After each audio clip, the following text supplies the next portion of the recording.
ආයුබෝවන් හිතවතුනි මුළු රටම අවධානය යොමු කරන කාරණා ගණනාවක් මේ වෙලාවේ තියෙනවා. විශේෂයෙන්ම අපේ රටේ අනාගතය විශේෂයෙන්ම මේ අවස්ථාවේදී මේ මුළු ලෝකයේම කොවිඩ් වසංගතයත් සමග ආර්ථිකමය වශයෙන් සමාජමය වශයෙන් දැවැන්ත පීඩනයක ඉන්න වෙලාවක රටක් විදිහට අපි කොහොමද කටයුතු කරන්නේ? ඒ වගේම රට තුල සංවාදයක් තියෙනවා. පරිසරය, ඒ වගේම දේශපාලනය, ඊළඟ දේශපාලන තීන්දුව తీරන විශේෂයෙන්ම පළාත් සභා මැතිවරණය ආදී දේශපාලන කාරණා පිළිබඳව. අද අපේ වැඩසටහනට එක් වෙන්නේ අපේ දේශපාලන ව්‍යුහය ඇතුලේ සැලකිය යුතු පරිණත භාවයක් උසුලන දේශපාලඥයෙක්. කැබිනට් අමාත්‍ය ධූර, රාජ්‍ය අමාත්‍ය ධූර, ඒ වගේම ඊට කලින් ඊට එහා පැත්තේ දේශපාලන අධිකාරියේ විවිධ අත්දැකීම් සහිතවයි ඔහු දේශපාලනයේ අදත් නිරත වෙන්නේ. ලක්ෂ්මන් යාපා අබේවර්ධන මැතිතුමා. ආයුබෝවන් ගරුම. ආයුබෝවන්. අපි කොහින්ද පටන් ගන්න කියලා මම බැලුවේ. අපි පටන් ගනිමු මෙතනින්. දැන් ඔබ පාර්ලිමේන්තු දේශපාලනයෙන් ටික මද විවේකයක ඉන්නේ. හැබැයි මම හිතනවා ඔබ ශ්‍රී ලංකා පොදු ජන පෙරමුණ පැත්තෙන් ගත්තොත් මේ දේශපාලනයේ තවම දැවැන්ත ක්‍රියාකාරී කාර්යභාරයක් කරනවා. ඔබ අද අපේ රට තියෙන තත්ත්වය විශේෂයෙන් මේ කොවිඩ් තත්ත්වයත් එක්ක මේ වෙලාවේ තියෙන තත්ත්වය කොහොමද විග්‍රහ කරගන්නේ? අමරශ්‍රී, පළමුවෙන්ම මම මේ අවස්ථාවේදී සඳුදා දින අපවත් වී වදාළ මේ රටේ ඉතාමත්ම පරිණත බුද්ධිමත්, ඒ වගේම විනයගරුක, ඒ වගේම සීලවන්ත ශ්‍රී ලංකා අමරපුර මහානිකායේ උත්තරීතර මහානායක අතිපූජ්‍ය කොටුගොඩ ධම්මාවංශ නාහිමියන්ගේ අපවත් වීම මම හිතන්නේ ශ්‍රී ලංකා වාසී සියලු දෙනාටම ශෝක වෙන ඉතාමත්ම ශෝකජනක අවස්ථාවක්. මොකද උන්වහන්සේ මේ මාධ්‍ය නැති වෙලාවේ, විශේෂයෙන්ම විද්‍යුත් මාධ්‍ය නැති වෙලාවේ කාලෙදී මම හිතන්නේ ශ්‍රී ලංකාවේ ශ්‍රේෂ්ඨතම ධර්මදේශකයන් වහන්සේ නමක් හැටියට හිටියා. ඒ වගේම විශාල සේවයක් කරා දෙස් විදෙස්. ඉතින් උන්වහන්සේගේ අපවත් වීම විශේෂයෙන් සමස්ත බෞද්ධ ජනතාවට වෙන්ම සමස්ත ලංකාවාසී ජනතාවටත් ඉතාමත්ම කනගාටුදායක අවස්ථාවක්. උන්වහන්සේට නිවන් සුව ප්‍රාර්ථනා කරනවා මම පළමුවෙන්. අනිත් මම ඇහුව ප්‍රශ්නේ අනිත් පැත්තට දැන් වර්තමාන දේශපාලන තත්ත්වය ඔබතුමා කොහොමද විග්‍රහ කරගන්නේ? දේශපාලන තත්ත්වය පිළිබඳ අමරශ්‍රී දැන් කතා කරනවා නම් මේ වෙලාව වෙන විට ශ්‍රී ලංකාවේ දේශපාලනය සමහර විට කෙනෙකුට පේන්න පුළුවන් අවුල් වියවුල් තත්ත්වයක් තියෙනවා කියලා. මොකද විශේෂයෙන්ම දේශපාලන වශයෙන් අද විපක්ෂය සම්පූර්ණයෙන්ම තවම නිද්‍රාශීලී වෙන විපක්ෂයක් රටේ තියෙනවා. ඒ වගේම ආණ්ඩු පක්ෂය කෙරෙහි අපි කෙරෙහි බලාපොරොත්තු තියාපු අතිවිශාලම ජනතාව මේ කොවිඩ් වසංගතයත් එක්ක ලෝකයේ තියෙන ප්‍රශ්න වලට අපිට මුහුණ පාන්න සිද්ධ වෙච්ච නිසා අපේ සියලුම බලාපොරොත්තු අර 100% ජනතාව වෙනුවෙන් ඉෂ්ට කර හැකි වාතාවරණයක් බලාපොරොත්තු සහගත පිරිස වැඩි නිසා විශේෂයෙන්ම මේ රටේ ගෝඨාභය රාජපක්ෂ මැතිතුමා ජනාධිපති තනතුරට පත් කරන වෙලාව වෙනකොට සමස්ත වශයෙන් මුළු සමාජය තුළම තිබිච්ච බලාපොරොත්තු වල සමහර විට ගැටලුවක් ඇති වෙන්න පුළුවන් මේ අවස්ථාව වෙනකොට. ඒ නිසා තමයි මම කිව්වේ පොඩි ව්‍යාකූල තත්ත්වයක් තියෙනවා කියලා. දැන් අපි දන්නවා දැන් 19 වන ආණ්ඩුක්‍රම ව්‍යවස්ථා සංශෝධනය පාර්ලිමේන්තුවට ආවට පස්සේ අපේ ලොකු සංවාදයක් තිබුණා මේ ජනාධිපති අගමැති භූමිකාව. දැන් 20 වෙනි සංශෝධනයේ නැවත ඒ හරහා ජනාධිපතිවරයාගේ බලතල නැවත ශක්තිමත් වීමත් එක්ක මේක වෙනස් වෙයි කියලා බැලුවට දැන් මේ ඔබ ඔය කියන ව්‍යාකූලත්වයට සහ ජනතාවගේ වික්ෂිප්ත භාවයට හේතුවක් වෙලා තියෙනවද මේ විශේෂම විධායකයේ සහ ව්‍යවස්ථාදායකයේ පාර්ලිමේන්තුව සහ කැබිනට් මණ්ඩලයේ අතරේ තියෙන මේ සම්බන්ධයේ යම් විදිහක තීන්දුව తీරන ගැනීමේ ප්‍රශ්නයක් මතුවීමත් යම් හේතුවක් විදිහට ඔබ දකිනවද? නෑ, මම දකින බරපතලම හේතුව තමයි අර ආර්ථිකයේ ඉතාමත්ම ඉක්මනින් ක්ෂණිකව ආර්ථික වර්ධනයක් කරන්න තිබිච්ච අවස්ථාවක්. විශේෂයෙන් අපිට අපේ රටට තිබිච්ච පළවෙනි එක තමයි සංචාරක ව්‍යාපාරය ක්ෂණිකව අපේ රටට ආදායම් ගන්න තිබුණු ව්‍යාපාරයක්. ඒකෙන් තමයි අපි ක්ෂණික ආදායම් ඕනම රටක් ආර්ථික වශයෙන් ශක්තිමත් කරන්න නම් දීර්ඝකාලීන සහ කෙටිකාලීන ආදායම් මාර්ග හැතියෙන්න ඕනේ. එතකොට අපිට කෙටිකාලීන ආදායම් මාර්ගයක් තිබුණේ සංචාරක ව්‍යාපාරය. එතකොට ඒ කෙටිකාලීන ආදායම් මාර්ගයට බරපතල පීඩනයක්පත් වුණා මේ කොවිඩ් වසංගතයත් එක්ක. ඒ නිසා තමයි අර මම කියපු අර ආර්ථික පුනර්ජීවනය කියන එක පේන තත්ත්වයක් ගේන්න ලෝකේ රටවල් වලට අමාරු වෙලා තිනවා. අපිට විතරක් නෙවෙයි ලෝකේ හුඟක් රටවල් විශාල පීඩනයකින් ඉන්නේ. මොකද සමහර රටවල් වල මිලදී ගැනීමේ හැකියාව අඩු වෙලා තියෙනවා. මොකද ඒ රටවල් තියෙන මේ ප්‍රශ්න නිසා. සමහර රටවල් වල අපි වගේ රටක අපි ආනයනය සීමා කරනවා. ඒ සීමා කිරීම තුළ අපි බඩු ගන්න රටවල් එක්ක අපිට අර ගනුදෙනුව හරියට කරගන්න බැරි තත්ත්වයක් තියෙනවා. තව පැත්තකින් බැලුවම අපිට අපේ අපනයන ආනයනය කරන වගේම අපනයන ආදායමෙත් අපිට පේන්නේ පරතරේ සීමා වුණාට මේක වැඩි දියුණු වෙලා නැහැ දීර්ඝ වශයෙන්. අර වැඩි දියුණුවක් අපිට පේනවා මේක සීමා කරපු නිසා. හැබැයි සීමා කිරීම තුළ ගැටලු රාශියක් මතුවලා තියෙනවා. ඉතින් ඒ නිසා ඒ වගේ තත්යකට ලෝකේ මුහුණ දීච්ච වෙලාවේ තමයි අපිට මේ රටේ ආණ්ඩුවක් හැටියට මුහුණ දෙන්න සිද්ධ වෙලා තියෙන්නේ. දැන් ඔබ විශේෂයෙන්ම මේ සංචාරක ව්‍යාපාරය සහ ආයෝජන කියන කාරණා පිළිබඳව දීර්ඝ අත්දැකීම් තියෙන කෙනෙක් විදිහට දැන් කොවිඩ් තත්ත්වයට එක්ක අපි ආයෝජන කැඳවීම පිළිබඳව අපි මුහුණ දීලා තියෙන තත්ත්වය කොහොමද විග්‍රහ කරගන්නේ? පළවෙනි දේ මම දකින දෙයක් තමයි දැන් මම 2009 මැයි මාසේ 19 වෙනිදායින් පස්සේ අපිට දැන් මම ඊට පස්සේ පත් වුණු ආයෝජන ප්‍රවර්ධන කැබිනට් ඇමතිවරයා. ඒතොර මම ශනික තීන්දුව ඒ වෙලාවේ ගත්තා විශේෂයෙන්ම දැන් අපේ රටට දැන් යුද්ධයක් ඉවර වුණාම ආයෝජනයක් එන්න රටේ ආරක්ෂිත භාවය පිළිබඳ තවදුරටත් තියෙන ගැටලුවක්. ඒ කියන්නේ මේ රටේ යුද්ධ බෝම්බ පිපුරපු රටක් ප්‍රශ්න තිබුණු රටක් කොහොමද ආයෝජන ගේන්නේ කියලා. ඒ නිසා අපි IFA එක ගෙනාව ලංකාවට. IFA එක ගෙනාපු හැටියේ IFA එකේදී අපිට පෙන්වන්න පුළුවන්කම ලැබුණා රටේ නෑ එහෙම කිසි දෙයක් නෑ මෙච්චර මිනිස්සු එක රාශී වෙනවා. ඒක අර පින් එකක් බිමට වැටුණා සද්දයක් ඇහෙන්නේ නැති ගානට මිනිස්සු නිශ්ශබ්දව බොහොම මේක දිහා බලන්නේ. මට මතකයි මම බොම්බායි ගියා ඉන්දියාවේ ගියා අපිට ප්‍රොටෙස්ට් කරා යන්න එපා කියලා නළු නිලියන්ට ලංකාවට එන්න එපා කියලා ඩයස්පොරාව. හැබැයි අපි ඒකට මොන දුන්නා. මොන දුන්නම අපි පෙන්නුවා ලංකාවේ එහෙම කිසිම ප්‍රශ්නයක් දැන්නේ නැහැ කියලා.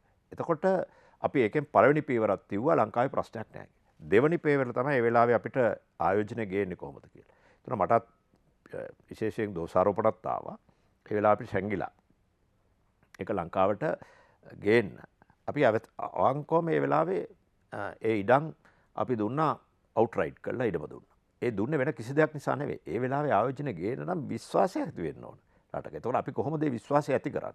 ඒ විශ්වාසය ඇති කරන්න තමයි අපි මේ වගේ පහසුකම් දෙනවා කියන එක විදේශ රටවල් වලට පෙන්වන්න. දැන් ආසන්නතම සිදුවීම මේ මෑත කාලීනව මේ ආයෝජන කැඳවීම සම්බන්ධ ආණ්ඩුව අතර සංවාදය වෙච්ච කාරණේ තමයි නැගෙනහිර පර්යන්තය සහ බටහිර පර්යන්තය. දැන් ඔබ ඔය කියන තර්කය අපහු මෙතනට ආදේශ කළොත් නැගෙනහිර පර්යන්තය සම්බන්ධයෙන් තිබුණ ඔබේ කාලය වෙනකොට තිබුණ අවසාන චිත්‍රය මොකක්ද? නැගෙනහිර අපි ඇත්ත වශයෙන්ම නැගෙනහිර කවුරුවත් දන්නේ නැහැ නැගෙනහිර තියෙන්නේ විශේෂයෙන්ම ඒක ලංකාවේ අපි අපේ සමාගමක් මේකට එකතු වෙලා තියෙනවානේ. ඒතකොට ලංකාවේ සමාගමක් මේ සංවර්ධනය අපිටත් තිබුණා අපි සල්ලි දාලා මේක සංවර්ධනය කරන සැලැස්මක් තිබුණා. නැගෙනහිර. එතකොට ඒක තමයි අපි ඇත්ත වශයෙන්ම අපේ ආර්ථිකය ශක්තිමත් වුණා නම් ඒ වෙලාවේ කිසිම ප්‍රශ්නයක් නැතුව නැගෙනහිර පර්යන්තය අපිට සංවර්ධනය කරන්න තිබුණා මේ පෞගේ කාල වෙනකොට. නමුත් අපි ආර්ථිකයේ මේ වැටිච්ච තත්ත්වය උඩ තමයි මෙහෙම තත්ත්වයක් ඇති වුනේ. ඒතකොට අපි චීනෙට පෞගේ ආණ්ඩුව දුන්නම හම්බන්තොට වරාය. ඒතකොට අපි හුඟක් දිනකට බලන්න ඕන ලංකාව තුල අපි අදහස් ප්‍රකාශ කරනකොට අපි ලංකාවේ තුල අදහස් ප්‍රකාශ කරාට මේ සියල්ලම විදේශේ බලාගෙන ඉන්නවා. එතකොට අපිට හිතවත් රටවල් අමනාප කරගන්න ප්‍රකාශ අපි ලබා නොදිය යුතුයි මම කියන්නේ මේ වෙලාව. මොකද අපිට අයිසොලේටඩ් තනියෙන් ජීවත් වෙන්න බෑ අද ලෝකේ. දැන් හැබැයි ගරු ඇමතිතුමනි දැන් මේ බස්නාහිර පර්යන්තය සම්බන්ධයෙන් ගත්තොත් දැන් අවසානයේදී මේ සංවාදයේ අවසන් වෙන්නේ බස්නාහිර පර්යන්තයෙන්නේ. ඒතකොට බස්නාහිර පර්යන්තය බටහිර පර්යන්තය දැන් ඉන්දියාව මුල් කරගත්තු නැත්නම් ඉන්දියානු අදානි සමාගමට දීම සම්බන්ධ තීරණය දැන් රජයෙන් ප්‍රකාශ වෙලා ඉවරයි. හැබැයි දැන් ඔබතුමා කියන මේ අසල්වැසි රටවල් කියලා කිව්වට දැන් ඉන්දියාව කියනවා අපි ඍජු සාකච්ඡාවක් මේ සම්බන්ධයෙන් පවත්වලා නැහැ කියලා. අවසානයේ ඔවුන්ගේ ප්‍රතිචාරය ඒක. එතකොට දැන් මෙවැනි තත්ත්වයක් ඇතුලේ ඉන්දියාව ඍජුවම රාජ්‍ය ගනුදෙනුවක් පිළිබඳව එකඟතාවක් නැහැ මෙතන. සමාගමක් සහ රජය අතර තියෙන්නේ. මෙහෙමනේ අමරශ්‍රී. දැන් මේ ඉන්දියාවේ ප්‍රධාන සංවර්ධනය වරායවල් සංවර්ධනය කරන්නේ ඉන්දියාවේ රජයට ඉතාමත්ම කිට්ටු සමාගම. අදානි සමාගම කියන්නේ වරායවල් 8ක් ඉන්දියාවේ සංවර්ධනය කරනවා. එතකොට මේ වරාය මේකෙන් අපිට පේනවා ඉන්දියාවේ රජයට තියෙන උනන්දුව අදානි සමාගම මේ සංවර්ධනයට එක්කව කරන්න. එතකොට ඒ කියන්නේ ඉන්දියානු මොඩි අගමැතිතුමාටත් විශාල සම්බන්ධයක් තියෙනවා වගේම ඉන්දියාවේ තියෙන රාණ්ඩුවත් එක්ක වැඩ කරන ප්‍රධාන සමාගම. අද ඔබ දැක්කද ඒකේ තියෙන සම්පූර්ණ වත්කම් ප්‍රමාණය බැලුවම අපි කොහෙද ඉන්නේ? ලංකාව. එතකොට ඒ වගේ වත්කම් ප්‍රමාණයක් තියෙන අදානි සමාගම. එතුමාට වයස මෙච්චර වෙනවා. එයාගේ ළමයි මේක කරන්න ළමයා. එතකොට මේකත් එක්ක බැලුවම අපිට පේන එක දෙයක් තමයි ඉන්දියානු රජයේ රිදුවම මේකට සම්බන්ධයි. ඒක නෑ කියන්න බෑ මේ සමාගමක් එක්ක කිව්වට මේ ආණ්ඩුවත් එක්ක තියෙන සමාගමක් එක්ක මේ ගනුදෙනුව කරන්නේ. හැබැයි ඉන්දියාවට වැදගත් වෙන. මොකද අපිට තිබුණු ප්‍රශ්නේ ඉන්දියාවට අපි නැගෙනහිර පර්යාන්තය දෙනකොට මේ රජයේ ප්‍රතිපත්තියක් හැටියට අපේ වෘත්තීය සමිතිය අපේ ජනතාව විරුද්ධ වෙනකොට ඒකට පටහැනිව යන්න බැරි කාරණයක් තමයි රජයට තිබුණේ. මොකද රජයේ බලයටපත් උනේ ඒ වෘත්තීය සමිතිය ඒ තියෙන බලාපොරොත්තු ඒ ඔක්කොමත් එක්ක අපේ දේශීය අපිට උදව් කරපු සංවිධාන වල මතයක් තිබුණා. ඒ මතය නිසා අපිට ඒක වෙනස් කරන්න සිද්ධ වුණාම හැබැයි දැන් බටහිර පර්යාන්තය දීලා තියෙනවා. ඒතර මම කියන්නේ බටහිර පර්යාන්තයෙන් හරි මේක බේරුණ එක ලොකු දෙයක්. මොකද විශේෂයෙන්ම ඉන්දියාවත් එක්ක අපි ගනුදෙනු කරනකොට ඉතාමත් ප්‍රවේශමෙන් ගනුදෙනු කළ යුතුයි. ඔබ දන්නවා ජේ.ආර්. ජයවර්ධන මහත්මයා දැන් ඇත්ත වශයෙන්ම ජේ.ආර්. ජයවර්ධන මහත්මයා කියන්නේ පරිණතම දේශපාලනඥයෙක්. ඔහුට පරිණත වෙන්න වෙන දේශපාලනඥයෙක් මේ රටේ හිටියේ නෑනේ. හැබැයි ඇයි ලලිත් ඇතුළත් පොදලි වඩමරච්චි සටන අන්තිම මොහොතේ ප්‍රභාකරන් පෙනි වඩමරච්චියේදී ජයග්‍රහණ මට මතකයි වෙලාවේ ඔබට මතක ඇති අපේ නාලිකාවල ගියා ලලිත් ඇතුළත් පොදලි ඇවිල්ලා මට දැන් ජනතාවට පණිවිඩයක් දෙන්න තියෙනවා. එකක් අපි ජයග්‍රහණ එලිපත්තේ අපි ඉන්නේ. කාරණා ප්‍රභාකරන් තීන්දුව කරගත යුතුයි කාරණා. එක්ක ප්‍රභාකරන් රජයට බාර විය යුතුයි. එහෙම නැත්නම් ප්‍රභාකරන් සියදි විනසා ගත යුතුයි. එහෙම නැත්නම් ප්‍රභාකරන් පැන යාමට උත්සාහ ගත යුතුයි. පැන යන්න උත්සාහ ගත්තොත් අපි සියල්ල දාලා තියෙන්නේ. සීසයිඩ් කරගත්තොත් අපිට කරන්න දෙයක් නැහැ. බාර වෙන්න අවස්ථාවක් තියෙනවා. ඒ කියන්නේ යා බොහොම ජයග්‍රාහී විලාසයෙන් කතා කරේ. එහෙම කතා කළ දින කීපයක් ගියේ නැහැ. ඩික්සිත් ඉන්දියානු මහ කොමසාරිස්වරයා උදේ පාන්දර ජේ.ආර්. ජයවර්ධන මහතාගේ නිවසට ලිපියක් ගෙනිච්චා. ඒ ලිපිය හදිසි ඉන්දියාවේ අගමැතිතුමාගේ පණිවිඩයක් කියලා. ජේ.ආර්. ජයවර්ධන මහත්මයා මේ ලිපිය අරගෙන එතුමාගේ කන්නඩියක දාලා එතුමා මේක කියවලා එතුමා තිගැස්සුණා. මේ පරිණත දේශපාලනඥයා තිගැස්සිලා විනාඩි කිහිපයක් මහා කොමසාරිස්වරයා දිහා බලාගෙන හිටියා. කිව්වා ඔබ යන්න මම තීන්දුව ප්‍රකාශ කරන්නම් කියලා කිව්වා. ඔහු ඊළඟට ගියේ කොහෙද? ඔහුගේ දුරකථනයට. දුරකථනයට ගිහිල්ලා ඔහු ලලිත් ඇතුළත් උදේට කතා කරේ කොහොමද? ලලිත් මට කනගාටුයි අපිට ඉන්දියාවත් එක්ක සටන් කරන්න බෑ. ඒ නිසා මේක අපි ගිවිසුමකට යන්න සිද්ධ වෙනවා. ඒ නිසා යුද්ධය නතර කරන්න අපි තීන්දුව කරමු කියලා. ඒතකොට ඇයි එහෙම කරේ? එයා පරිණත දේශපාලනඥයෙක්. එතුමා දන්නවා ඉන්දියාවත් එක්ක අපි ඒ වෙලාව වෙනකොට ඉන්දියාව අපේ ත්‍රස්තවාදය පෝෂණය කරනවා සම්පූර්ණයෙන්. ඒතකොට ඉන්දියාවෙන් අපිට පරිප්පු දානවා. නැව් එවනවා. එතකොට එහෙම වෙලාවේ ඉන්දියාවත් එක්ක අපිට ගහ ගන්න පුළුවන්ද? දේශපාලනඥයෙක් හැටියට රට ගැන බැලුවා ඒ වෙලාවේ. කරන්න දෙයක් නැහැ. ඒ තීන්දුව හරි වෙන්න පුළුවන් ගිවිසුම. වැරදි වෙන්න පුළුවන්. ඒ ගිවිසුම ගහපු එක වැරදි කියලා බොහෝ අය විවේචනය කරන්න පුළුවන්. හැබැයි ජේ.ආර්. ජයවර්ධන මහත්තයා මොකද්ද කරන්නේ? අපි අවංකව බැලුවොත් අපිට එහෙමනම් තියෙන්නේ ඒ වෙලාවේ මොකද නැහැ අපි ගහනවා ඉන්දියාවට. ගහන්න පුළුවන්ද අපිට? අද වගේ දුසක්තියක්වත් අපිට තිබුණාද එදා? අනිත් එක ඉන්දියානු හමුදාවත් එක්ක අපිට සටන් කරන්න පුළුවන්ද? එතකොට එතුමාට අන්තිමට ජේ.ආර්. ජයවර්ධන මහත්තයාගේ උපක්‍රමයේ අවසානයේ මොකද්ද පෝෂණය කරපු රජීව් ගාන්ධිලා? මරණයට පත් වුණා මේ LTT එකෙන්. ඊට පස්සේ තමයි ඉන්දියාවට තේරුනේ LTT කියන්නේ ධර්ම ත්‍රස්තවාදයක් කියලා. හැබැයි අපිට ඊට පස්සේ තමයි මහින්ද රාජපක්ෂ මැතිතුමාට ඒ සහයෝගය අපිට අවසාන යුද්ධේ වෙලාවේ ඉන්දියාව අපිට විරුද්ධ වුණේ නැහැ.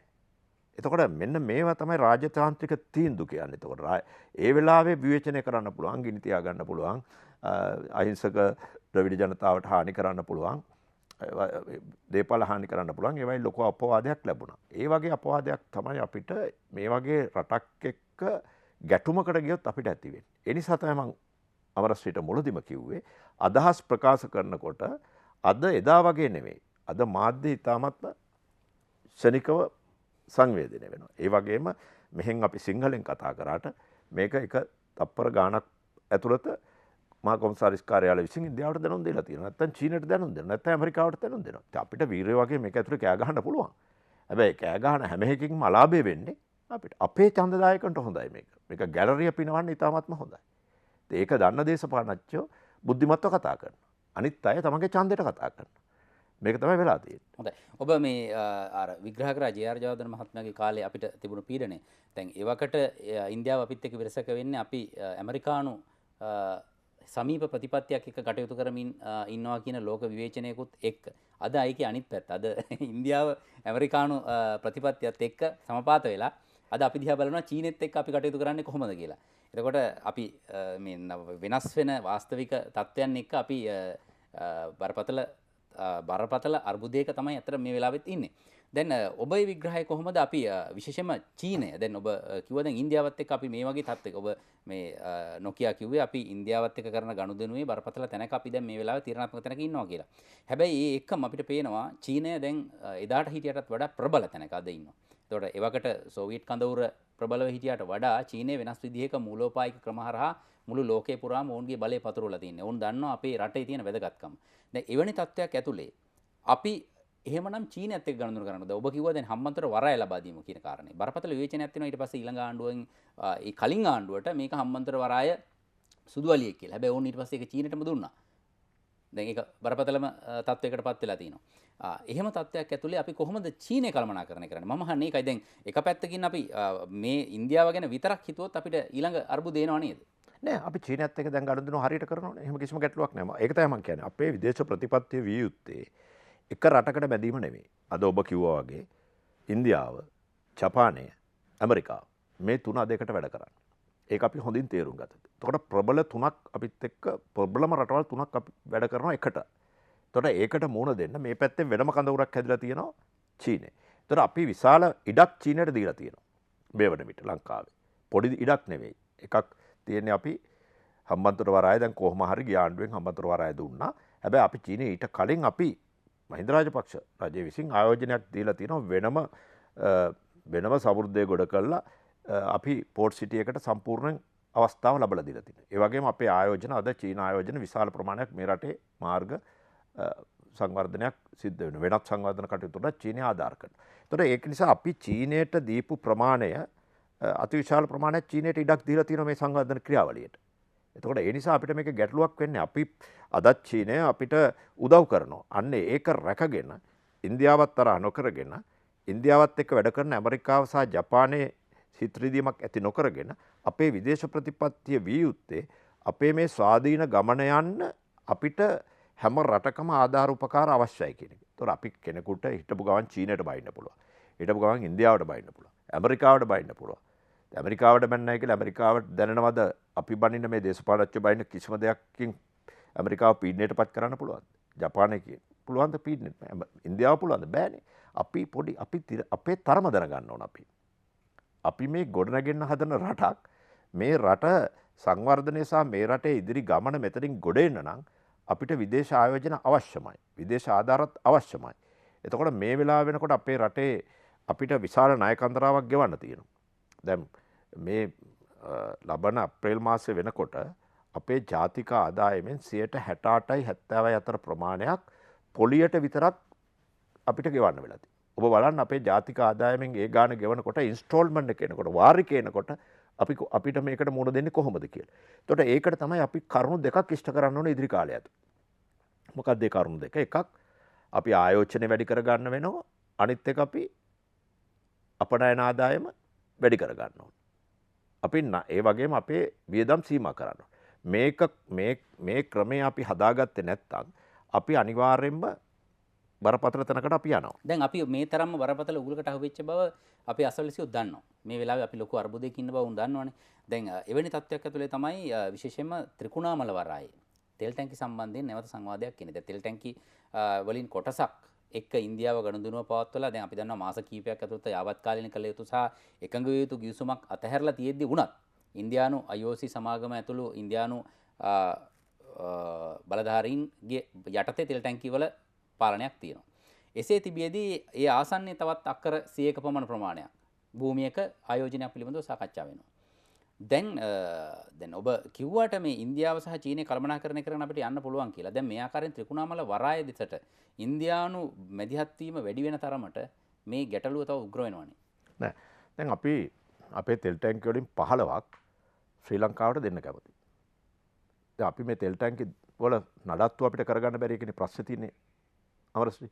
ඒකනේ අපිට මේ ගැටලුව තියෙන්නේ ඇත්තටම අවංකවම බැලුවොත් අපිට සල්ලි වල ප්‍රශ්නයක් තියෙනවා මේක නඩත්තු කරගන්න අපි කොහොමද කියලා. නමුත් එයින් 15ක් දෙන්න කැමතියි. ඒතර 15ක් දෙන්න කියන්නේ ඉන්දියාව විතරින් අයින් වෙලානේ. හැබැයි ඉන්දියාවේ කොන්දේසියක් තියෙනවා ඒක. ඒක වෙනත් රටකට දෙනවා නම් එයාත් එක්ක සාකච්ඡා කරන්න. මොකද්ද මේ වෙනත් රට කියනකොට ඔබට තේරෙනවනේ. ඒගොල්ලන්ට තියෙන කලාපීය ප්‍රශ්නේ පිළිබඳ ඒගොල්ලෝ අවබෝධයෙන් ඉන්නේ. ඒ නිසා අපි ඒක ප්‍රවේශමෙන් කරන්න ඕන. ඒතර අපි ඉන්දියාවෙන් ඒක ගන්නවා නම් අපි වෙන ආයෝජනයක් එතන නොකළ යුතුයි ඉන්දියාවට බලපාන්න. ඒතර අන්න ඒක තමයි අපි විදේශ ප්‍රතිපත්ති පිළිබඳ අපිට තියෙන්නේ ගැටුමක් ඇති නොවී යන්නේ. එතකොට දැන් චීනයට දෙන ප්‍රමාණය සංවර්ධනය කරන්න ඉන්දියාවට දෙන ප්‍රමාණය සහ අපි වෙනත් රටකට අපිට ප්‍රධාන ප්‍රශ්න දෙක තියෙන ඕක. වෙනත් රටක් නෑ. මොකද ඇමරිකාව ජපානය දැන් එකට ඉන්දියාවත් එක්ක වැඩ කරන්නේ. කාට දුන්නත් අපිට දුන්නා කියලා තමයි හිතෙන්නේ. ඒ අයට එකට වැඩ කරන තත්ත්වයක් තියෙනවා. ඉතින් ඒ නිසා අපි මේක බොහොම ප්‍රවේශමෙන් කරන්න ඕන. අපි මේ හැම රටේම ප්‍රයෝජන ගන්න ඕන. ප්‍රයෝජන අරගෙන අපේ රට මේ ඉදිරි වර්ෂ කීපය ඇතුළත මම ඔයාට ඔබට සඳහන් කරේ අපි වාරික ගෙවන්න තියෙන එක සහ ණය ගෙවන්න තියෙන එක පොලිය ගෙවන්න තියෙන එක පිළිබඳ අර්බුදයක් නෑ කියන්න බෑ. මේක එක රජයක් කරපු ගත්ත ණයක් නෙමෙයි. මේක දීර්ඝ කාලයක් තිස්සේ ඒක 1977 විවෘත ආර්ථිකෙත් එක්කම අපි ආපු තැන මෙතන. හැබැයි ඒකේ කියලා දැන් අපිට තියෙන ප්‍රශ්න දෙකක් තියෙනවා. එකක් තමයි දේශීය නිෂ්පාදන වැඩි කර ගැනීම සඳහා දැන් ආණ්ඩුව ක්‍රියා කරලා තියෙනවා. මම නෑ කියන්නේ නෑ. අද ඔබට තේරෙනවා ඇති ලංකාවේ ව්‍යාපාරිකයෝ. ඒ කියන්නේ ගොවියෝ කියන ගොවියා නෙමෙයි අද ඉංජිනේරුවලු වෛද්‍යවරු ඒ වගේම වෙනත් ව්‍යාපාරික ශේෂ්ත්‍රයේ ඉහළ උදවිය අද පටන් අරන් තිනවා දේශීය ද්‍රව්‍ය වලට නිෂ්පාදන ශේෂ්ත්‍රයට ඇතුල් වෙන්න. ඔබ ගිහිල්ලා බලන්න උඳු, ඔබ ගිහිල්ලා බලන්න තල, ඔබ ගිහිල්ලා බලන්න කහ, එතකොට ඉරිඟු මේවා සේරම දැන් වවන්නේ දේශීය ව්‍යාපාරිකව විශාල වශයෙන් උනන්දු වෙලා තිනවා. මහවැලියට පහුගිය ටිකේ ඉඩම් දෙනවා කියලා ඉඩම් ආයෝජකයන්ට දෙනවා කිව්වම 1700ක් ප්‍රධාන ව්‍යාපාරිකයෝ ගිහිල්ලා පොලිමේ හිටියා ඉඩම් ලබා ගන්න. එතකොට මේ දේශීය නිෂ්පාදනය තව කාලෙකදී අපි හොඳ තත්යකට ගන්න පුළුවන් කියලා මට හිතෙනවා. අද අලුත් තාක්ෂණය පාවිච්චි කරනවා. සමහර තැන්වල හෙලිකොප්ටරෙන් තෙල් ගහන්න පටන් ගන්නවා. හෙලිකොප්ටරෙන් අනිත් කටයුතු කරන්න පටන් ගන්නවා. එතකොට ඒ වගේ තාක්ෂණයක් දැන් වෙනස් වෙවි යනවා. එතකොට මේ නිෂ්පාදන ශේෂ්ත්‍රයට අපි ගිහිල්ලා ආයෝජනයත් අපි කළමනාකරණය කරගත්තොත් ඉදිරි කාලය ඇතුළත මං හිතන්නේ අපිට මේ ගැටලුවට සාමාන්‍ය ප්‍රමාණයට මුහුණ දෙන්න පුළුවන් වෙයි කියලා මං හිතනවා. හොඳයි. ඔබ එක පැත්තෙන් කිව්වේ ජාත්‍යන්තරව කරන කළමනාකරණය සහ දේශීය ආර්ථිකය තුළ කරන කළමනාකරණය. දැන් ඔබ කියපු දෙවෙනි කාරණයට මම ආපහු ආවොත් ඒ තමයි මේ දේශීය නිෂ්පාදන වැඩි කිරීම සඳහා වෙච්ච අර ඉඩම් කියන කාරණයත් එක්ක අලුත් සංවාදයක් ඇවිල්ලා තියෙනවා. ඒ තමයි පරිසරය. අපි මේ විරාමයෙන් පස්සේ කතා කරමු කොහොමද මේ නිෂ්පාදන වැඩි කරද්දී එක පැත්තකින් පරිසරය තුලණය කරගන්නේ. විශේෂයෙන්ම ආණ්ඩුවට තියෙන ලොකුම චෝදනාව මේ වෙලාවේ පරිසරය විනාශ කරනවා කියන එක. අන්න ඒක නිසායි මේක සාකච්ඡා කළ යුතුම වන්නේ.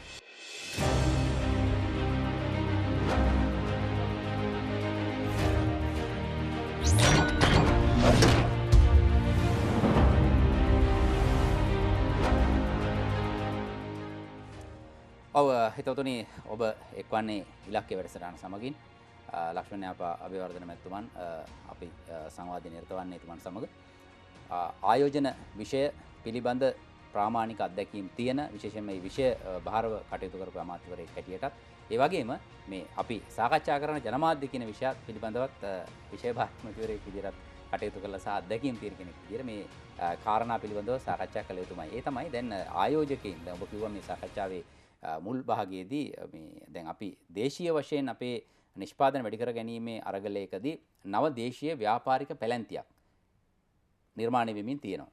ඔවුන්ගේ ඉල්ලුමක් තියෙනවා කෘෂිකර්මය සඳහා ඉඩම් ලබා දෙන්න කියන කාරණේ නව නිෂ්පාදන සහ මේ කටයුතු සඳහා. දැන් ඒ අතරේ බරපතලම සංවාදයක් තියෙනවා රටේ. ඒ තමයි දැන් ගත්තොත් එහෙම අපි පෞගි දවස්වල දැක්කා ඔය රඹකැන් ඔය ආශ්‍රිත ඇතුළු ප්‍රදේශ ගණනාවක ඉඩම් ලබා දෙද්දී. දැන් මහවැලි ඉඩම් බව ඇත්තයි. හැබැයි මේ ඉඩම් වල කාලයක් තිස්සේ කියන්නේ වනාන්තර විදිහට තිබුණේ මේ ඉඩම් මහවැලි ලෙස ගැසට් කරත් සමහර ඒවා සහ ඒ වගේම මේ වෙනත් අවශේෂ කැලෑ ලෙස සඳහන් වෙන ඉඩම් වලත් මේ වන සතුන් විශාල ප්‍රමාණයක් ජීවත් වෙනවා. ඒ වගේම පරිසර පද්ධතියේ කොටස් බවට පත් වෙලා තියෙනවා. දැන් එහෙම තියෙද්දි මේවා නැවත මේ විශාල පරිමාණයෙන් එලි කිරීමත් එක්ක ඇති වෙලා තියෙන බරපතල ගැටලු සහ ජනතාව අතර මේ සම්බන්ධයෙන් පැන නගින විරෝධය. මෙන්න මේක බරපතල ප්‍රශ්නයක් බවට පත් වෙලා තියෙනවා. මම හිතනවා මේ ඔබ අර කලින් පටන් ගන්නකොටම කියපු ආණ්ඩුව පිළිබඳව තිබුණු ජනතාවගේ අර ආදරය සහ යම් විදිහක විශ්වාසයක් තිබුණ පිරිසක් හිටියනම් ඔවුන් අතරින් යම් පිරිසක් දැන් විවේචනාත්මකව බලන්නත් මේක හේතු වෙලා තියෙන මේ කාරණයක් හේතු වෙලා තියෙනවා කියලා මම හිතනවා. දැන් ඔබ හිතන්නේ කොහොමද මෙන්න මේ කාරණේ? දැන් මේක බරපතල ප්‍රශ්නයක්. එක පැත්තකින් නිෂ්පාදන වැඩි කිරීම සඳහා ඉල්ලුමක් තියෙනවා. අවශ්‍යතාවක් තියෙනවා. මේ වෙලාවේ ජාත්‍යන්තරව අපි මුහුණ දෙන තත්ත්වයක් එක්ක ඒ අවශ්‍යතාවය තියෙනවා රට ඇතුලේ නිෂ්පාදනය කරන්න. හැබැයි ඒ අතරේ අපේ වනාන්තර පද්ධතිය 17%න් එහා තවත් විනාශ කරගන්නවද මේක රැක ගන්නවද? කොහොමද මේ දෙක කළමනාකරණය කරගන්නේ? මේ අරුබුදේනේ ආණ්ඩුව ඉන්නේ. අමරශ්‍රී මේකේ ප්‍රශ්නේ තියෙන්නේ මේක මේ දේශපාලනඥයෝ කියන්නේ මේ ආණ්ඩුවේ ඉන්න දේශපාලනඥයෝ මේක හරියට විග්‍රහ කරන්නේ මොකද්ද මේ වෙලා තියෙන්නේ කියලා. දැන් අපි ඉස්සර ජනමාධ්‍යයෙන් දෙද්දී ප්‍රශ්න දෙකකට අපි කරන්නේ. සංවර්ධන මධ්‍යස්ථානයක් වෙනම පිහිටවල අපි සංවර්ධන මධ්‍යස්ථානයෙන් එකක් කරා. ඒතර මාධ්‍යෙන් අපි වෙන වැඩ පිළිලක් කරා. ඒක මේකේ තියෙන්නේ දැන් මම හිතන්නේ දැන් හුඟක් අයට පැහැදිලි නැහැ. ඒක ඔබ අහපු එක හොඳයි. දැන් මේ රටේ යුද්ධය වසර 30ක් විතර තිබුණාම මහවැලි කලාපයේ කිසිම තැනක ඉතාමත්ම සීමිත බිම් ප්‍රමාණයක මහියංගනය ආශ්‍රිතව තියෙන බිම් ප්‍රමාණයක ඇරෙන්න. ඒ කියන්නේ දෙහිඅත්ත කණ්ඩිය ඒ කොට ඒවත් හිටිය අමාරුවෙන්. ඇරෙන්න අනිත් කිසිම තැනකට විශේෂයෙන් බී කලාපයේ මඩ කලපුවේ. එතකොට ඒ කලාපවල කාටවත් ගිහිල්ලා වගාවක් කරන්න තියා ඒගොල්ලන්ට ගිහිල්ලා ඒවා හොයන්නවත් දෙයක් නෑ. බී කලාපේ පදිංචි වෙලා හිටියා. ඒ කියන්නේ ලංකාවේ විවිධ දිස්ත්‍රික් වලින් පදිංචි වෙලා හිටියා. ඒගොල්ලෝ ඔක්කොම මේක ඇතෑරියා. එතකොට මේවා කැලෑ බවට පත් වුණා. ඒතකොට හැබැයි මේවා මහවැලි කලාපයට අයත් ඉඩම්. මේවා මේ වන සංරක්ෂිත ඉඩම් නෙවෙයි. මේක තමයි පැහැදිලි කරන්න ඕනේ. එතකොට දැන් අද ගණන් හදනකොට ගොඩක් අය ගණන් හදනවා මේක ඇවිල්ලා සංවර්ධනය කරනකොට මේවා වනයට අයත් ඉඩම් කියලා. ඒවනේ ඒවා ගැසට් කරලා වෙනම වෙන් කරපු ඉඩම්. හැබැයි මම පිළිගන්න එකක් තියෙනවා. ඒකේ වනේ වැවිලා තිබුණා. ඒ පහුගිය කාලේ පරිච්ඡේදේ. මොකද ඒවා භාවිතා කරන්න බැරි වෙලා තිබුණා. හැබැයි අද ඒක වගා කරනකොට පරිසර මේකෙන් ගන්න ඕන.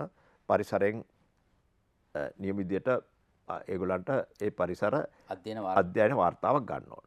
ඊළඟට ඒගොල්ලෝ වගා කරන්න ඒ දෙන ඒවයි වගා කරන අංශ පිළිබඳ අවබෝධයකින් රජය කටයුතු කරනවා. අනිත් පැත්තෙන් ඒ සීමාවන් තුල ටින් එහාට මේවා ගෙනියන්න බෑ. ඒතකොට ඒ ඔක්කොම එයාට වෙන් කළා දෙන්න බලාපොරොත්තු වෙන්නේ. ඒතකොට ඒ වෙන් කළා දෙන තැන්වල ඒගොල්ලන්ට වගා කරන්න. මොකද මේ රටේ නිෂ්පාදනය වැඩි කරන්න ඕන. ඒකේ දෙකක් නෑ. මේ අද තියෙන තත්ත්වය අනුව දේශීය නිෂ්පාදනය වැඩි කර නැත්නම් අපි අපනයනයට තුඩු දෙන ද්‍රව්‍ය අපි නිෂ්පාදනය කර නැත්නම් දේශීය ද්‍රව්‍ය මෙහි නිෂ්පාදනය කරත් ඒක අපනයන ශේෂ්ත්‍රයටත් අදාළ වෙන නිෂ්පාදන අපි ඇති කර ගන්න ඕන. ඇති කරලා අපි දැන් මොකද අද හුඟක් තාක්ෂණයේ දියුණුවයි. අද හුඟක් අය බතල වලින් වෙන දේවල් හදලා යවනවා. එතකොට මම දැක්කා දැන් වියට්නාම් එකක් තියෙනවා මේ කෙහෙල් ගස් වලින් හදලා අලුත් නිෂ්පාදන ඇවිල්ලා තියෙනවා. ඒවා අපේ රටේ කරන්න පුළුවන් මොණරාගල වගේ දිස්ත්‍රික්කවල. එතකොට ඔබ කිව් සීමාවන් වල මේ තියෙන්නේ විශේෂයෙන් මේ සමහර දේශපාලනඥයෝ මේක පැහැදිලි කරලා දෙන්නේ නැහැ. මේ මොනවාට තිබුණු වනාන්තර බවට පත්ුනේ මෙන්න මේ කලාපේ මෙන්න මේ ප්‍රදේශ කියලා ඉතාමත් පැහැදිලිව විග්‍රහයක් කරන්න ඕන පෙන්නලා. ඒ විග්‍රහය තුළ එහෙම නැත්නම් මේක විශාල ප්‍රචාරයක් ඇති වෙලා යනවා. මොකද එකක් තියෙන්නේ සාධාරණ විවේචනය තියෙනවා. ඒ සාධාරණ විවේචනය කරනකොට සමහර විට වෙන අය අදහස් ප්‍රකාශ කරන්න පුළුවන් මේ සමහර කෙනෙක් ඇවිල්ලා මාධ්‍යයට කියන්න පුළුවන් යම් යම් කාරණා පිළිබඳ. ඉතින් ඒවා අපේ යුතුයකමක් තමයි මාධ්‍යයට ඒක බයිනක නෙවෙයි මාධ්‍යයට කෑ ගහන එක නෙවෙයි.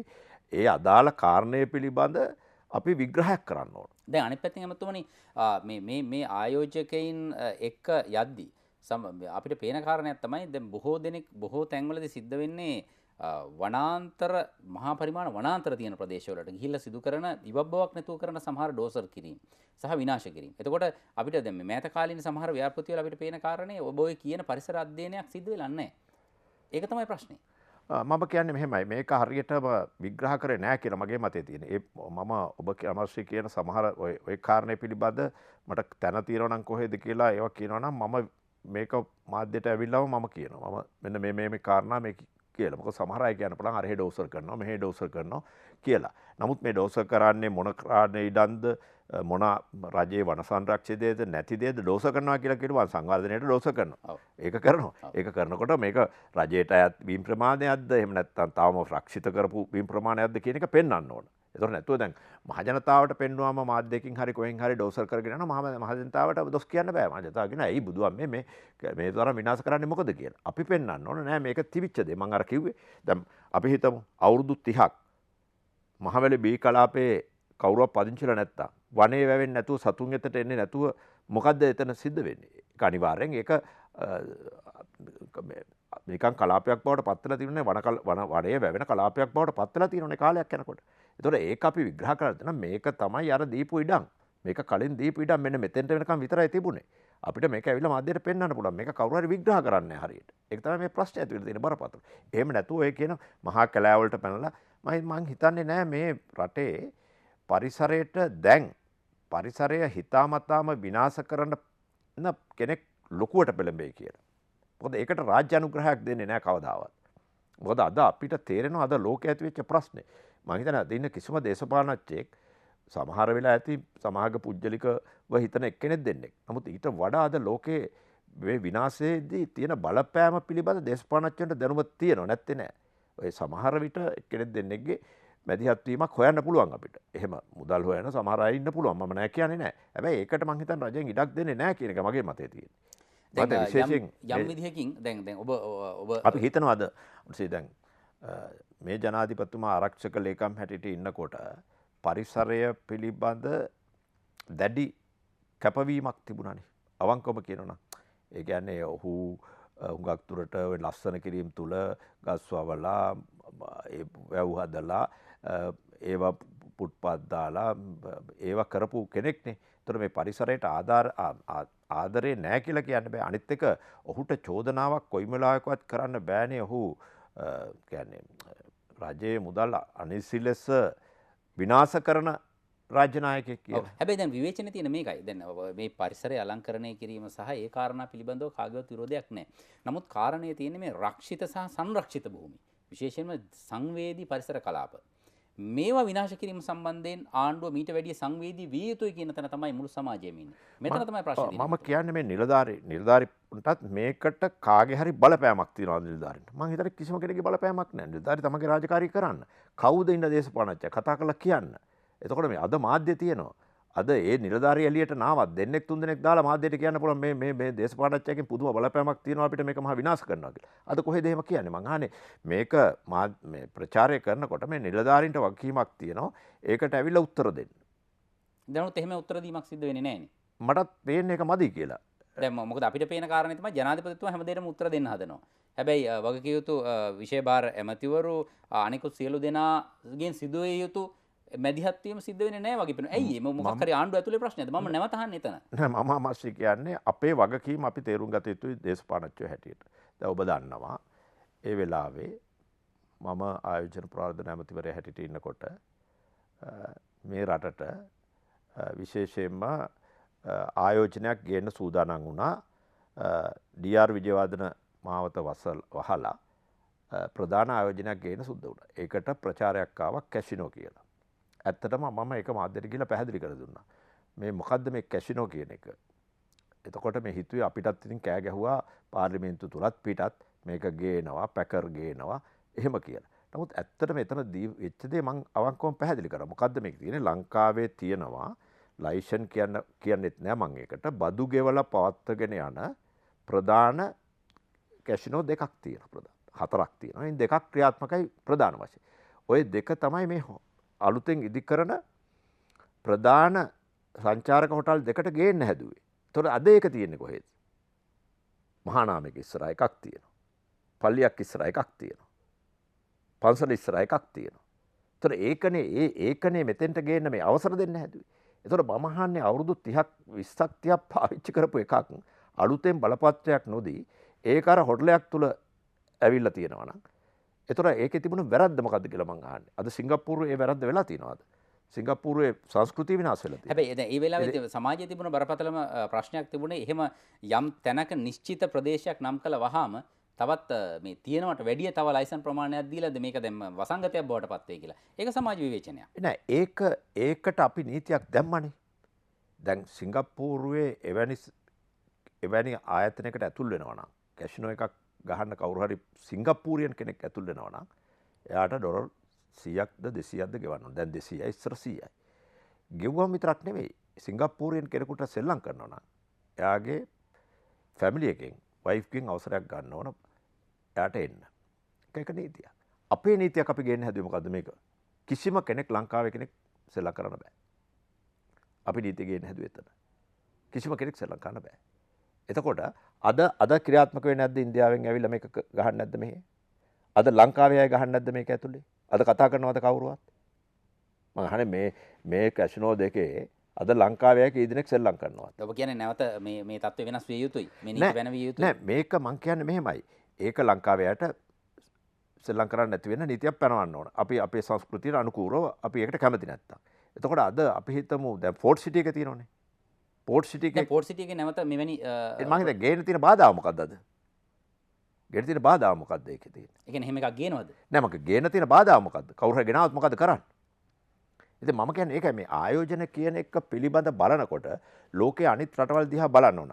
සංස්කෘතිය දැන් මැලේසියාවේ තියෙන්නේ ඉස්ලාම ආගමීය සංස්කෘතියක් බහුතරයක් තියෙනවා.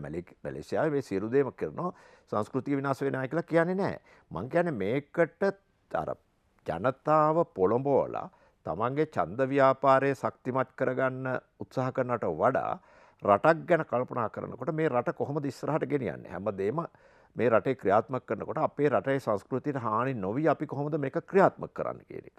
එතකොට මේ අපි සුදන වගේ කතා කරනවා. නමුත් මේට වඩා විශාල විනාශයන් මේ රටේ සමාජය තුළ කරන පිරිස් ඉන්නවා. එක අංශවලින්. ඒවට අපි කතා කරන්නේ නැහැ. එතකොට අපි මේ සියලු දේ කළ යුත්තේ කල්පනා කරලා දේශපාලනඥ හැටියට විශේෂයෙන්ම අපි අපේ ඉලක්කය විය යුත්තේ නිවැරදි දේ ජනතාවට ප්‍රකාශ කරන ගමන් මේ රටේ කොහොමද අපි මේ රටේ අනාගතය ශක්තිමත් කරගෙන යන්නේ? අපි දූෂණයෙන් තොර වෙන්නේ කොහොමද? අපි ප්‍රධාන වශයෙන්ම ඇති කරන්නේ කොහොමද රටේ ආර්ථිකය ශක්තිමත් කරන දර්ශනයක්? දැන් ඉස්සර ලලිත්ලා ගාමිණීලාට දර්ශන තිබුණානේ. ලලිත්ලා ගාමිණීසානායකලාට දර්ශන තිබුණා. දර්ශනයක් තිබුණා, ඉලක්කයක් තිබුණා, වැඩපිළිවෙලක් තිබුණා. එතකොට අද බොහෝ දේශපාලනඥයන්ට බැලුවම දේශපාලනඥයෝ පාර්ලිමේන්තු තුල කතා කරන එකයි පිට කතා කරන එකයි බැලුවම මට නම් අත් වශයෙන්ම කනගාටුයි. මොකද පුස්තකාලයකින් ප්‍රයෝජනයක් ගන්න නැහැ.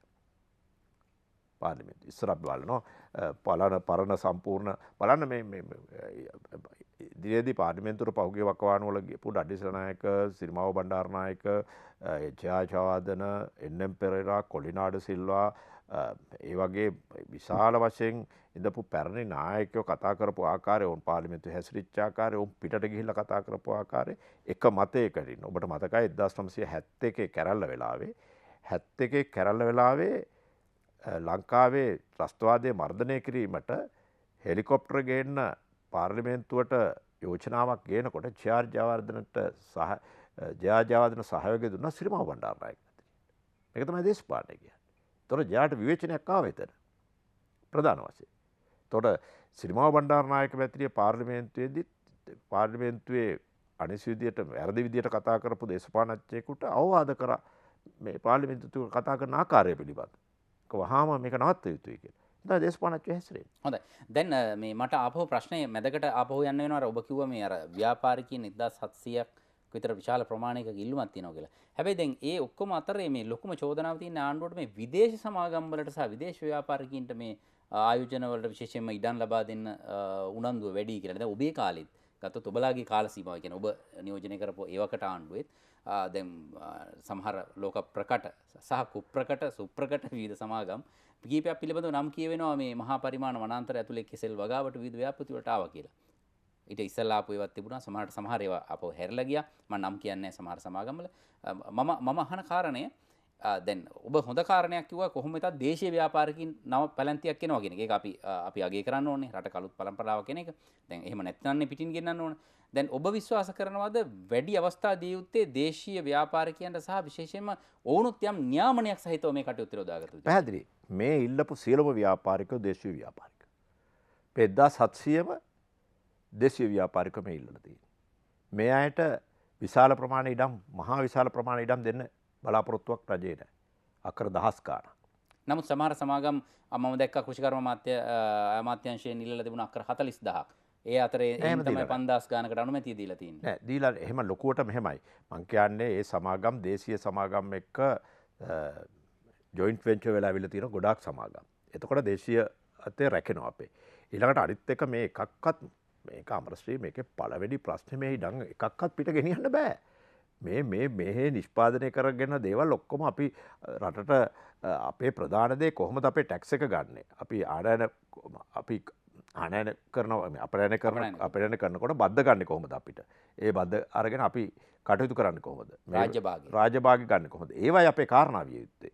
එහෙම නැතුව ඕනම රටක වියට්නාමයේ ගත්තොත් වියට්නාමයේ ආයෝජනයකට බංගලිදේශයේ එතකොට දැන් මේ ආයෝජන වලට ඕන තරම් රටවල් ඇරලා තියෙනවා ආයෝජනය කරන්න එන ඉඩම් නොමිල දෙනවා වෙන පහසුකම් දෙනවා ඔක්කොම දෙනවා. ලෝකයේ අද විවෘත වෙලා තියෙන. ඒ විවෘත බව අපි මොකද මේක දැන් සංවෘත ආර්ථිකයක් නෙවෙයි මේක විවෘත ආර්ථිකයක්. අද පිළිගන්නවා. අද සෝවියට් දේශය හිටියානම් පරණ විදියට සෝවියට් දේශයට ඉස්සරහ චීන කොමියුනිස්ට් විදියට හිටියානම් යන්න බෑ ඉස්සරහට. ඒගොල්ලෝ ලෝකේ නැත්නම් ඇමරිකාවත් එක්ක හැප්පෙන්න පුළුවන්ද චීන? අද චීනේ එහෙනම් තවමත් ඒ සංකල්පෙ පිටම චීනේ ඉන්න ඕන. චීන වෙනස් වුණේ ඇයි? චීනට කලින් ජයජයවර්ධන වෙනස් වුණේ. ඇමරිකාවට කලින් ජයජයවර්ධන වෙනස් වුණේ. ප්‍රධාන වශයෙන්. අපිට ඒක හරියට කළමනාකරණය කරගන්න බැරි වුණා. ඒක වෙනම දෙයක්. අපිට ඒක නමුත් අපි ඒක දැක්කා. අපේ නායකයෝ දැක්කා. හැබැයි දැක්ක එක අපි සංවෘත වුණ විවෘත වුණ වැඩි. අපි සංවෘත ටිකත් විවෘත කරා. ඒකයි අපිට ප්‍රශ්නේ වුණා. අපිට තිබුණ අලාභය වුණේ ඒකයි. නැතු අපි දැකපු දර්ශනේ අපි දැකපු දේ වැරදි නෑ. ලෝකේ යන හැටි අපි දැක්කා. එතකොට මං කියන්නේ මේ ලෝකයේ අද ලෝකයේ තියෙන ප්‍රවණතාවය අපි බලන්න. දැන් අපි හිතමු උදාහරණයක් හැටියට බලන්න අමරශ්‍රී. දැන් අපිට කොවිඩ් වසංගතයේ වෙලාවේ අපිට මේ වැක්සින් එක දෙන්න ඉදිරිපත් වුණු රටවල් මොනවද කියලා බලන්න. අපිට ඉන්දියාවෙන් වැක්සින් එක දෙන්න. හරි චීනෙන් වැක්සින් එක දෙන්න. රුසියාවෙන් වැක්සින් එක දෙන්න. හරි මේක තරහ කරගෙන අපිට කරන්න පුළුවන්. අපිට පුළුවන් මේ වැක්සින් එක ගෙනල්ලා ගහන්න ලංකාවේ කිසිම ආධාරයක් මුකුත්ම නැතුව. එහෙම කරන්න බෑ. අද ලෝකේ ඉන්නේ එක රටකට අනිත් රටක් බැඳීමක් තියෙන හැමතැනින්ම. ඒ බැඳීමත් එක්ක අපි ලෝකයේ අනිත් රටවල් වැඩ කරන හැටි පිළිබඳ අපි බලන්න ඕන. හොඳයි. අපි ඔබ ආපහු ආවේ තව වැදගත් කාරණයකට ඒ තමයි මේ දැන් දේශපාලනය කියන්නේ. මේ අන්තිමට ඉන්නේ එතනටනේ. දැන් මේ විරාමයෙන් පස්සේ අපි කතා කළ යුතු තියෙනවා දැන් අපේ රටේ 13 වෙනි ආණ්ඩුක්‍රම ව්‍යවස්ථා සංශෝධනයත් එක්ක ඔබ අර කියපු ඉන්දියානු මැදිහත් වීමත් එක්ක අඳුනලා දුන්න පළාත් සභා ක්‍රමය. අද ඉන්දියාව ප්‍රශ්න කරන එක පැත්තකින් අනිත් පැත්තෙන් රටේ දේශපාලන යාන්ත්‍රණයේ සංවාදයක් තියෙනවා. ඒ ඔක්කොටම වඩා මේ බලය හසුරුවන ආණ්ඩු පක්ෂය බවට පත් වෙලා ඉන්න ශ්‍රී ලංකා පොදුජන පෙරමුණේ ඇතුලේ අභ්‍යන්තර සංවාදයක් තියෙනවා පළාත් සභාව තියෙනවද නැද්ද? එක් පිරිසක් මේකට විරෝධය පළ කරන පිරිසකුත් ඉන්නවා. ඒ නිසා මොකක්ද ගන්න පියවර මොකක්ද ගත යුතු පියවර? අපි සාකච්ඡා කරමු මේ විරාමයෙන් පස්සේ.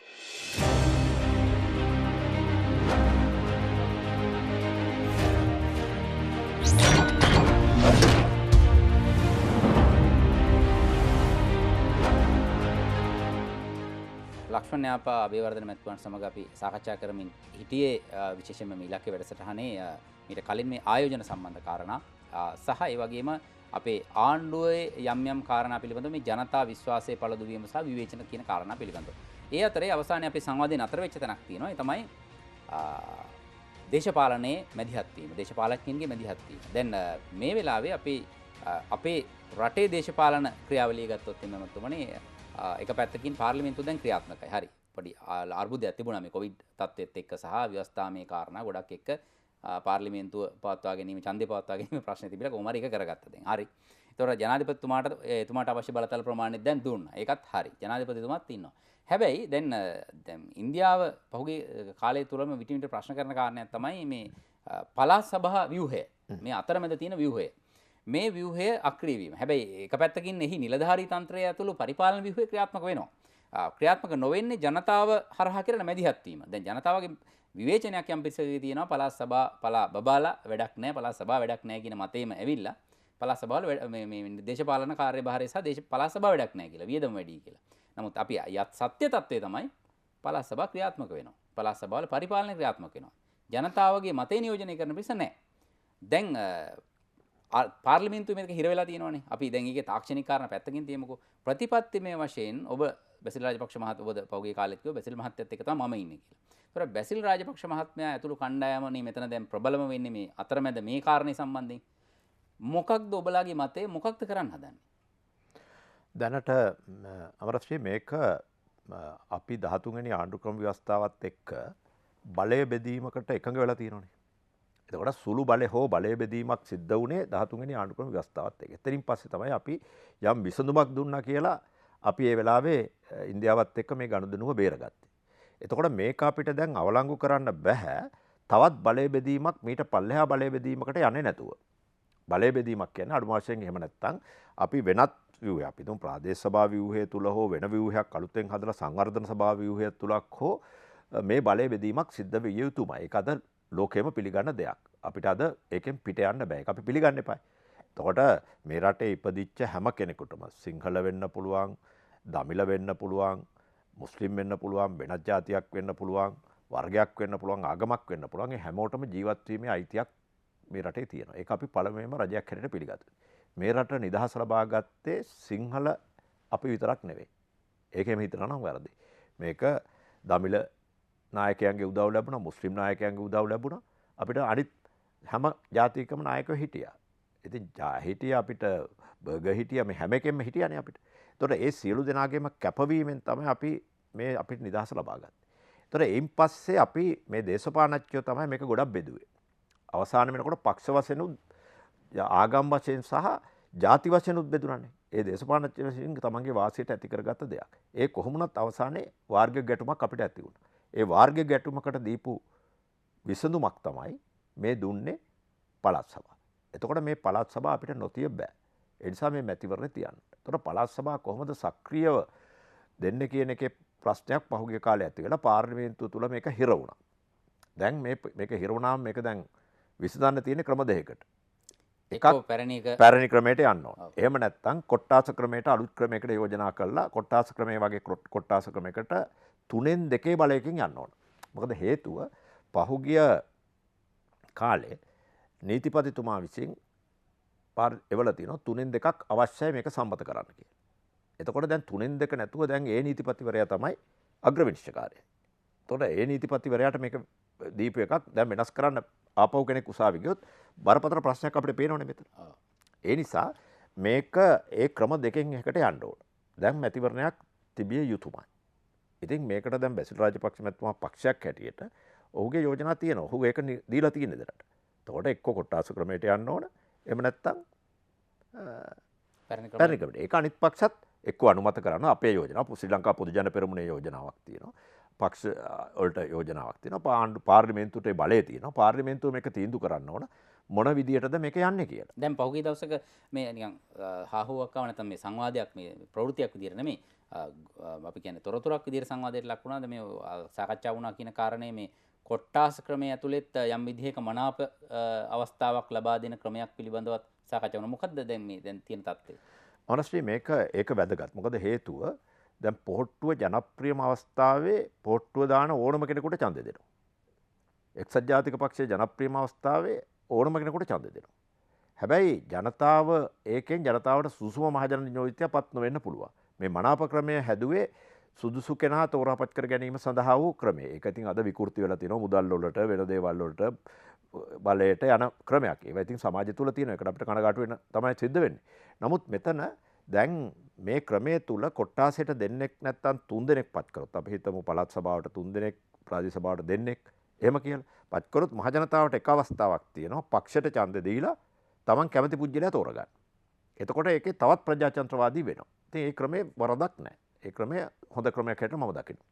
දැන් අනිත් පැත්තෙන් දැන් මේ ඔක්කොම වෙද්දී මේ දැන් මම අර මේ ආයෙත් අතන්ට යන්නේ දැන් මේ මිනිස් රටේ ජනතාවගේ තියෙන විශ්වාසයේ පළදුවීමක් නේද මේ ආණ්ඩුවේ එක පිරිසක් කියනවා පළාත් සභාව එපා. අපි විරුද්ධයි කියලා.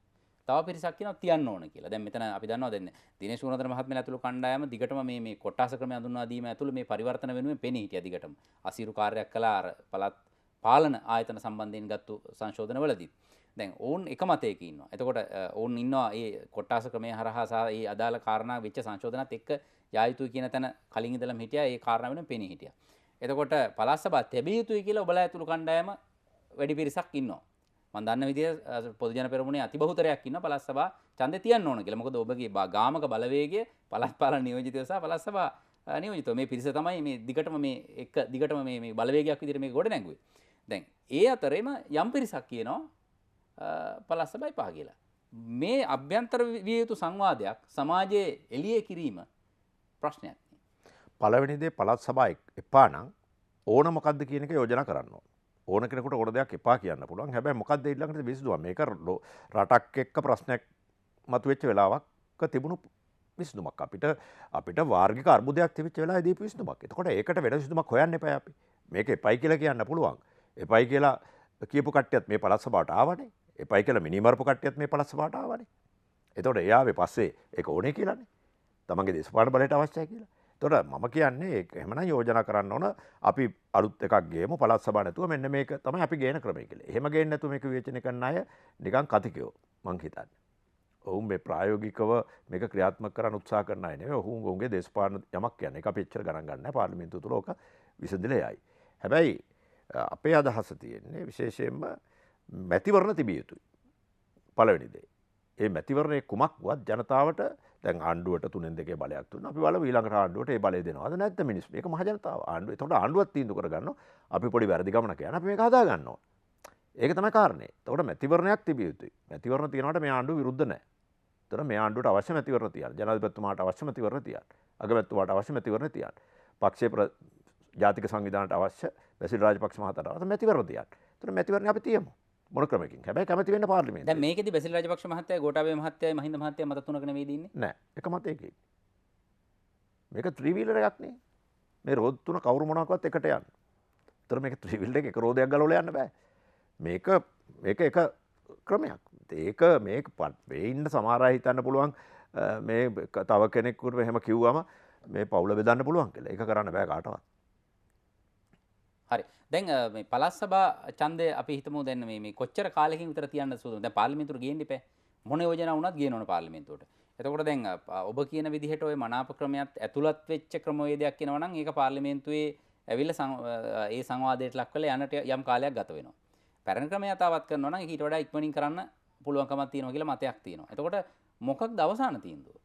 අමරශ්‍රී මේක අවසාන තීන්දුව ගත යුත්තේම දැන් තව සති දෙකක් ඇතුළත කැබිනට් එකට මේක ගේනවා කියනවා. කැබිනට් එකට ගෙනාවට පස්සේ ඒක න්‍යාය පත්‍රයට ඇතුල් කරනවා පාර්ලිමේන්තුවේ. න්‍යාය පත්‍රයට ඇතුල් කරාට පස්සේ පාර්ලිමේන්තුවේ න්‍යාය පත්‍රයේදී ඒ පාර්ලිමේන්තු ක්‍රමය අනුව මේක මොන ක්‍රමයකට හෝ සංශෝධනය කරලා සම්මත කරගත යුතුයි. ඒකට පොදු ජන පෙරමුණ විදියට අපි උත්සාහයක් කරනවා ඊටාත්ම කඩනමින් මේක ගේන්න. හැබැයි මේකට අනිත් පක්ෂ උදව් කරන්න ඕන නැතුව බෑ මේක කරන්න. මොකද 3-2 අවශ්‍ය නම් ඒක අවශ්‍යයි. පැරණි ක්‍රමයට කවුරුත් කැමති නම් මේක පටස් කරලා පැරණි ක්‍රමයට ගේන්න පුළුවන්. ඒතොර ඊළඟ ක්‍රමේ ආපහු ඊළඟ මැතිවරණ එනකොට අපිට කාලයක් තියෙනවා ඒක හදාගමු කියලා. ඉතින් ඒකට එකඟ වෙන්න ඕන මේක. හොඳයි. දැන් අනිත් පැත්තෙන් දැන් දකුණනේ ඔබතුමා දකුණ නියෝජනය කරන කෙනෙක්.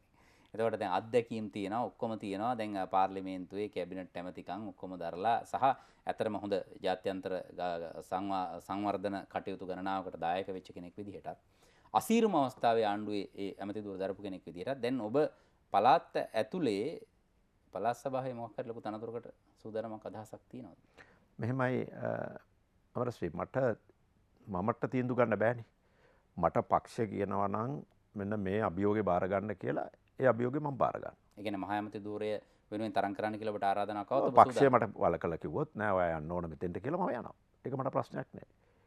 මොකද මම වැඩ කරන්නේ බැසිල් රාජපක්ෂ මැතිතුමත් එක්ක මගේ ඉතිහාසය පුළුවන් මම වැඩ කරේ යත් එක්ක දැන් අවුරුදු ගාණක් එක්ක. එයා මගේ මම එයාට හිතවත් එයා මට හිතවත්. හැබැයි අපි එකට වැඩ කළා. මම එතුමාගේ දක්ෂතාවයන් පිළිබඳව දන්නවා. වෙන කිසි දෙයක් නිසා එතුමා අසුරු කරන්නේ නැහැ. මම එතුමා ගැන දන්නේ මේ රටේ මොනවා කවුරු කිව්වත් මේ සියලු දේම ගොඩනගන්න මුල්ුණේ යා. ඒක අවිවාදයෙන් පිළිගන්න ඕන. සමහර අය කිව්වා බැසිල් රාජපක්ෂ ආපහු ගේන්න එපා කියලා.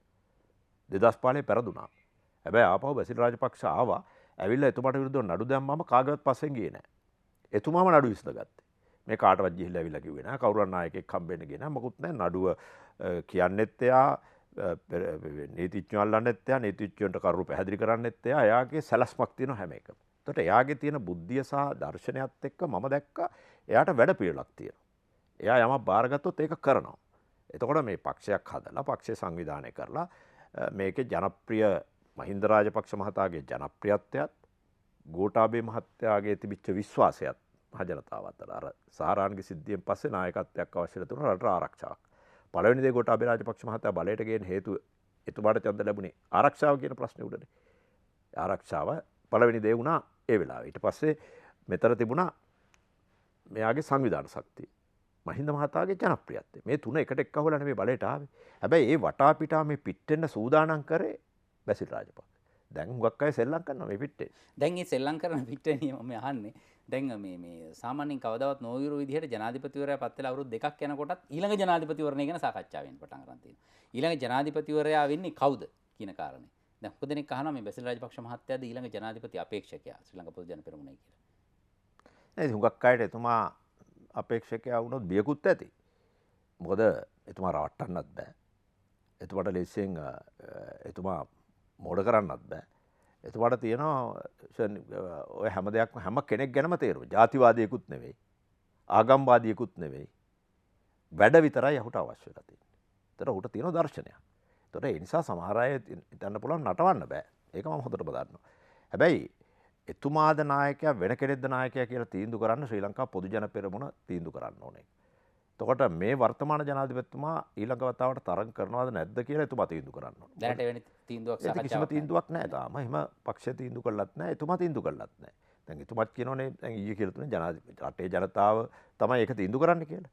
එතකොට ඒ ජනතාව ජනප්‍රිය නම් ඒ වෙලාව වෙනකොට මෙතුමා මේ ප්‍රශ්න විසඳගෙන ගියා නම් ජනතාව කියයි නෑ එතුමා තව වතාවක් ඉන්න ඕන කියලා. ඒකට බැසිල් රාජපක්ෂ මහතා සූදානම් එතකොට. එතුමා ජයග්‍රහණය කරවන්න. ඔතේ එතුමා කොයි වෙලාවකත් මේ කලබලෙන් පාර්ලිමේන්තුවත් එන්නේ නැහැ. හුඟක් අය හිතුවේ පාර්ලිමේන්තුව එන්නේ කියලා නේ මේ පනත වෙනස් කරන්නේ. දැන් එතුමා ඒ කලබලයට පාර්ලිමේන්තුව ආද එතුමාට එන්න. ඇයි එන පනත වෙනස් කරන්නේ? පනත වෙනස් කරේ වැරද්ද නිවැරදි කරා. පළවෙනි දේ. එතුමාට අවශ්‍ය වෙලා තුන වැරද්දක් නිවැරදි කරා. ඒ වැරද්දක් නේ කරේ. ඒක දිත්තපුරවැසිභාවය අහෝසි කරන එක සාධාරණ හේතුවක් මත කරා නම් කමක් නැහැ. දිත්තපුරවැසිභාවයේ මේ පනත 19 වෙනි ආණ්ඩුක්‍රම ව්‍යවස්ථාවේ ගෙනාවේ කොහොමද? දේවතාවකට වඩා ඉල්ලන්න බෑ කියලා මහින්ද රාජපක්ෂ අයින් කරනවා. තුන් වතාව එනකොට බෑ. ඒතර මහින්ද රාජපක්ෂට ඒක නෑ. එතකොට දිත්තපුරවැසිභාවයේ තිබුණ දෙන්නෙක් හිටියා. මහින්ද මේ බැසිල් රාජපක්ෂ ගෝඨාභය රාජපක්ෂ. ඒ දෙන්නට ඡන්ද ඉල්ලන්න බෑ කියන එක. හරි. ඊළඟට තුන්වෙනි එක ගෙනාවා වයස අවුරුදු 35ට අඩු කෙනෙකුට මේ ජනාධිපතිවරණයට ඉදිරිපත් වෙන්නේ නැහැ කියලා. හදිසියේ නාමල් හරි පවුලෙන් දැම්මොත් ප්‍රශ්නයක් වෙනවා කියලා මේවා ශනිකව ගෙන ආපු දේවල්. ඒවා නිවැරදි කරන්න ඕන. දිත්තපුරවැසිභාවය වෙනස් කරගෙන ආවා ගෝඨාභය රාජපක්ෂ. හැබැයි මම පැහැදිලිව කියනවා බැසිල් රාජපක්ෂට ඕන නම් හෙට මේක දිත්තපුරවැසිභාවය වෙනස් කරන්නත් පුළුවන්. ආපහු පුරවැසිභාවය ගන්නත් පුළුවන්. ඒ ඔක්කොම ජාත්‍යන්තරේ තරහ කරගෙන නැහැ. ඇමරිකාව තරහ කරගෙන නැහැ. මම පෞද්ගලිකව දන්නවා ඒ දෙක තුනම යට කරන්න පුළුවන්. ඒ කියන්නේ ඔබ කියන්නේ අවශ්‍ය වුණොත් නම් දිත්තපුරවැසිභාවයත් එක්ක එතුමා ජනාධිපති වෙන්නත් පුළුවන් අවශ්‍ය නම් ඉල්ලන්න. එහෙම නොවෙන්නත් පුළුවන් කියන කාරණා. පුළුවන්. කිසි ප්‍රශ්නයක්. එතුමා දැන් පාර්ලිමේන්තුවට එන කලබලයක් තිබුණා නම් එතුමා පාර්ලිමේන්තුවට එනවා. එතුමා පාර්ලිමේන්තුවට නැවිලා පාර්ලිමේන්තු ඇමතිවරයෙකුට වඩා බලයක් අරගෙන මේ වැඩේ කරනවනේ. ඒක එතුමාගේ දක්ෂතාවය. හොඳයි. අපි වැඩසටහනේ අවසානම විනාඩිය ඉන්නේ. මං කැමති ඔබතුමාට දැන් පළාත් සභාව ගැන අපි කතා කරා විවිධ කාරණා ගණනාවක් ගැන කතා කළා. මොකක්ද අවසාන වශයෙන් ඔබ දැන් ඔබේ මිතුරන් ඉන්නවා තම පාර්ලිමේන්තු කැබිනට් මණ්ඩලයේ විවිධ තැන්වල ඔබ සෑම විවේචනත් මේ දැන් ඔය කරා.